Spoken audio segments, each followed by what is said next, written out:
Hey guys, welcome back to the channel. This is साइड एंडल vlogs और आज बात करते हैं टीएमजे डिसऑर्डर्स के बारे में। So TMJ disorders is a chronic disease basically. तो there are lot of signs and symptoms of TMJ disorders. So basically sometimes it remains undiagnosed and we are not able to locate the source of the pain, कि TMJ का pain क्यों हो रहा है, या फिर teeth का pen हो रहा है, या फिर किस चीज का जॉ का पेन है।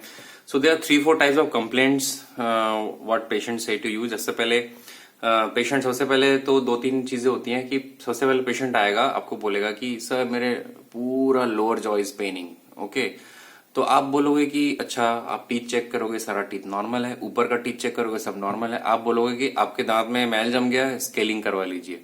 आप स्केलिंग करते हैं, आपको लगता है पेशेंट ठीक हो जाएगा, लेकिन ऐसा होता नहीं है। पेशेंट दोबारा आपके पास आता है। वैसे करते पेशेंट डिफरेंट डेंटिस्ट स्किप करता रहता है, लेकिन हम एक चीज चेक करना भूल जाते हैं, वो हमारा टेम्पोरोमैंडिबुलर जॉइंट डिसऑर्डर्स। अब टेम्पोरोमैंडिबुलर जॉइंट डिसऑर्डर्स का जो कैसे डायग्नोसिस करते हैं, सबसे पहले तो हमको पेशेंट को वेरियस क्वेश्चंस पूछनी है। Right, what are the first questions? First of all, अगर हम डायग्नोस्टिक ओपीजी करवा सकते हैं पेशेंट का तो वो करवाएं जरूर। ठीक है, वैसे डायग्नोस्टिक ओपीजी में आपको टीएमजे का कुछ वैसे खास दिखेगा नहीं। आप लोगों ने भी काफी कराया होगा। अगर कोई रिमेनिंग केरियस टूथ है या फिर कोई भी आपका प्रॉब्लम है, इम्पैक्टेड टूथ है, उसको पहले सॉल्व करिए। देन सेकेंड, आप पूछिए कि आपने कोई रिसेंटली एक्सट्रैक्शन करवाया था कि नहीं। यूजुअली क्या होता है कि 3848 या फिर 1828 एक्सट्रैक्शन करने के बाद पेशेंट काफी टाइम तक माउथ ओपन करके रखता है। उस टाइम पे पेशेंट का थोड़ा सा जो इतना जो ट्रॉमेटिक एक्सट्रैक्शन हुआ होता है, उसकी वजह से बेसिकली कभी कभी टीएमजे का जो प्रॉब्लम आती है, क्योंकि patient opens the mouth for a long time. And third चीज आपको जो पूछनी है कि did you like fell down somewhere और any kind of trauma happened और नॉट। तो कभी कभी क्या होता है, जैसे कि आप नींद में चल रहे हैं, यानी walking, sleep walking, and sometimes suddenly something hits you on the face और you fell down somewhere, or like the cricket ball hits you on the face, lower jaw, या फिर bike accident. So sometimes what happens, the pain, like whenever there is accident, there is nothing as such manifestations, immediate manifestations. So what happens that all the जो energy is transferred, the kinetic energy is transferred into the TM joint and it affects the articular disc, the temporomandibular joint itself. So the TMJ joint pain is very much hidden and slowly it increases with time. There are multifactorial causes. ये तो मैंने आपको कुछ cause बताया, और भी बहुत सारे कॉजेज होते हैं। जैसे कि आपने राइट साइड का एक दांत आपने निकाल दिया, यू गेट टीथ रिमूव। ठीक है, उसके बाद क्या हुआ कि आपका धीरे धीरे क्या हुआ कि ऊपर का दांत जो है उस खाली वाले स्पेस में आने लगा।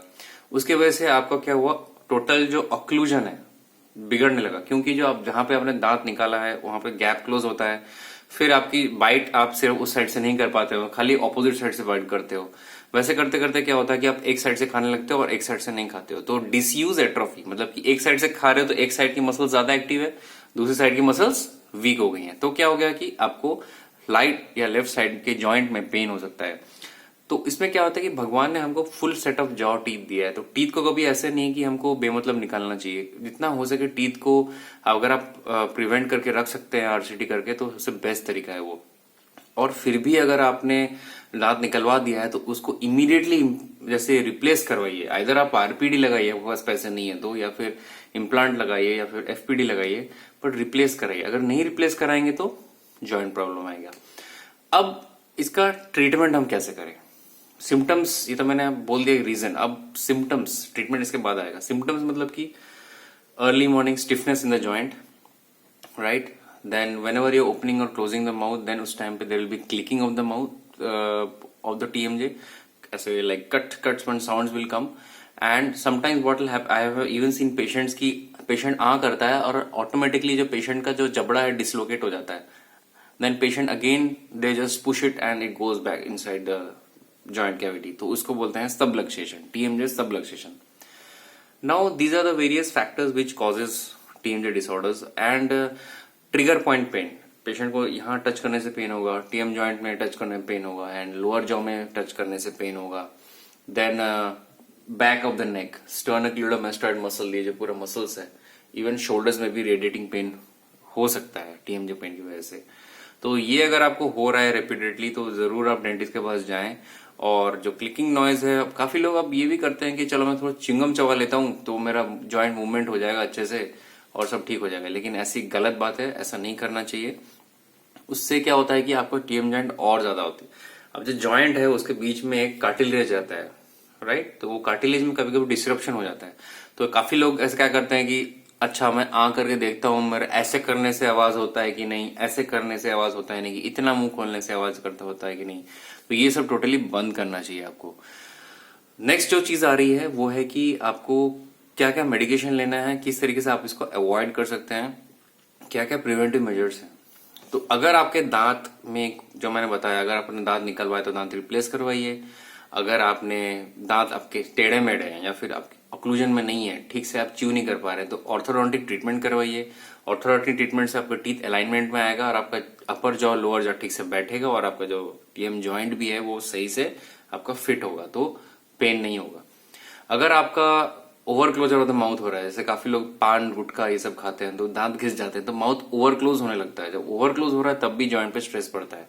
तो उसके लिए टीएमजे डिवाइस आता है, वो आप कहीं पे भी मंगा सकते हैं ऑनलाइन। तो टीएमजे डिवाइस लगाने से क्या होगा, जबड़ा थोड़ा खुलकर, आपका माउथ खुल के रहेगा, तो जॉइंट आपको रिलैक्स होगा। ऐसे बहुत सारे रीजंस हैं टीएमजे पेन के, और आपको डेफिनेटली ये खुद का इलाज नहीं है। आपको डेफिनेटली, आप, मुझे काफी लोग डीएम्स करते हैं कि सर ये कैसे हम ठीक करें, तो प्लीज आप डेंटिस्ट को विजिट करें, ओरल सर्जन, ओरल मेडिसिन, कोई भी आपके पास जो घर के, या फिर डेंटल कॉलेज में जाके विजिट करें, जो कि बहुत जरूरी है। और हालांकि वैसे आप कुछ पेन किलर्स ले सकते हैं स्टार्टिंग के लिए, just to subside the pain. अगर आप कहीं बाहर हैं या फिर आप घर से बाहर हैं या फिर अपने शहर में नहीं है, तो you can take a Zerodol PG. Pregabalin होता है जो आपके मसल्स को रिलैक्स करता है, 75 mg उसमें रहता है। एसिक्लोफेनेक रहता है, या फिर आप ज़ीरोडॉल सीआर ले सकते हैं, जो ज़ीरोडॉल कंट्रोल रिलीज। अब मैं ज़ीरोडॉल का ब्रांड एम्बेसडर नहीं हूँ, ये मेडिसिन मुझे याद है इसलिए मैं आपको बोल रहा हूँ। वैसे इटोरिकॉक्सिब भी आप ले सकते हैं, लेकिन वो अभी इंडिया में आई वॉन्ट सजेस्ट इटोरिकॉक्सिब। लेकिन आप एसिक्लोफेनेक जो भी है, आप 200 mg कंट्रोल रिलीज वाली टैबलेट आती है, that really works nicely for temperamental joint disorders, वो आप यूज कर सकते हैं। और ज़ीरोडॉल TH4, ज़ीरोडॉल TH8 या फिर मायोस्पास फोर्ट, और बहुत सारे जो मसल रिलैक्सेंट्स हैं, सारे यूज करने की जरूरत नहीं है, लेकिन लाइट मसल रिलैक्सेंट्स आप इनिशियल 5 डेज के लिए यूज कर सकते हैं in the evening with gas medicine. So उससे क्या होगा, आपका जॉइंट तो रिलैक्स हो जाएगा, लेकिन वो टेम्पररी हील होगा, मतलब कि परमानेंट हील नहीं होगा। तो परमानेंट हील करने के लिए आपको पहले तो गर्म सेक देना है आपके मसल्स के टेंशन को रिलीज करने के लिए, अल्ट्रासाउंड थेरेपी करना है फिजियोथेरेपिस्ट के पास, और कुछ कुछ माउथ एक्सरसाइजेस जो होती हैं कि जो आपको फिजियोथेरेपिस्ट ही बताएगा। अभी मैं फोन पे नहीं बता सकता या फिर ऑनलाइन नहीं बता सकता। आपको फिजियोथेरेपिस्ट के पास पर्टिकुलर केस का पर्टिकुलर होता है, ऐसा नहीं कि सब केस का एक ही एक्सरसाइज होता है। टीएम जॉइंट की डिफरेंट एक्सरसाइज होती है टू स्ट्रेंथन द मसल्स। अब 2 मसल्स होती है, मेसेटर मसल, टेम्पोरालिस मसल, लैटरल टेरिगर्ड, मीडियल टेरिगर्ड। उन सबका कोऑर्डिनेशन में अगर थोड़ी बहुत गड़बड़ी हो जाए तब जाके टीएमजेबी डिसऑर्डर्स भी बढ़ सकते हैं। तो ये मोर ओवर एक टीएमजे के ऊपर लेक्चर था, और ओवरऑल एक मैंने आपको आइडिया दिया है। अगर आपको कोई भी इस टाइप ऑफ पेन, जैसे यूनिलेटरल हेड का पेन, तो हमेशा ऐसा ही नहीं है कि माइग्रेन है आपको या फिर कोई न्यूरो की प्रॉब्लम है, टीएमजे भी एक चीज होती है। तो टेम्पोरोमैंडिबुलर जॉइंट डिसऑर्डर्स जो है बहुत ही लंबा इसका क्लासिफिकेशन है, बहुत सारे रीजंस हैं इसके, बतेरे रीजंस हैं इसका पेन खत्म करने में। आज तक जो मेरा रामबाण इलाज रहा है, मैं पेशेंट क्या बोलता हूँ, गरम सेक दीजिए। गरम सेक देने से 2-3 बार आपको यहाँ पे आराम मिलेगा, ब्लड सर्कुलेशन बढ़ेगा, जो आपका जॉइंट लुब्रिकेंट्स जो है आपका वो थोड़ा सा फ्लो होगा। इनफैक्ट आप लुब्रिकेंट वाली मेडिसिन भी, जॉइंट टेस्ट भी खा सकते हैं। तो ऐसे आपको इलाज कराना, उसका प्रिवेंशन से बेटर है आप उसका ट्रीटमेंट करवाइए, कि मतलब कि जो भी आपका दांत है उसको रिप्लेस करवाइए, जो भी ऑर्थो ट्रीटमेंट है वो करवाइए। तो ये था सारा डिटेल्स, और अगर आपको कोई डाउट है तो आप मैसेज में कर सकते हैं, मुझे इनबॉक्स कर सकते हैं नीचे, डीएम डिस्क्रिप्शन के नीचे जितने भी कोई मैसेज है तो आपको मैं इंडिविजुअली बता सकता हूँ, या फिर आप मुझे sai_dental में भी मैसेज कर सकते हैं, that is my Instagram ID। थोड़ा लेट होता है क्योंकि काफी मैसेजेस आते हैं उसमें। और इसी के साथ आज का वीडियो एंड करते हैं। Love you all and thank you for 1 lakh subscribers. We are a big family now, and आप मुझे सुपर थैंक्स भी दे सकते हैं। Love you all, take care, bye bye.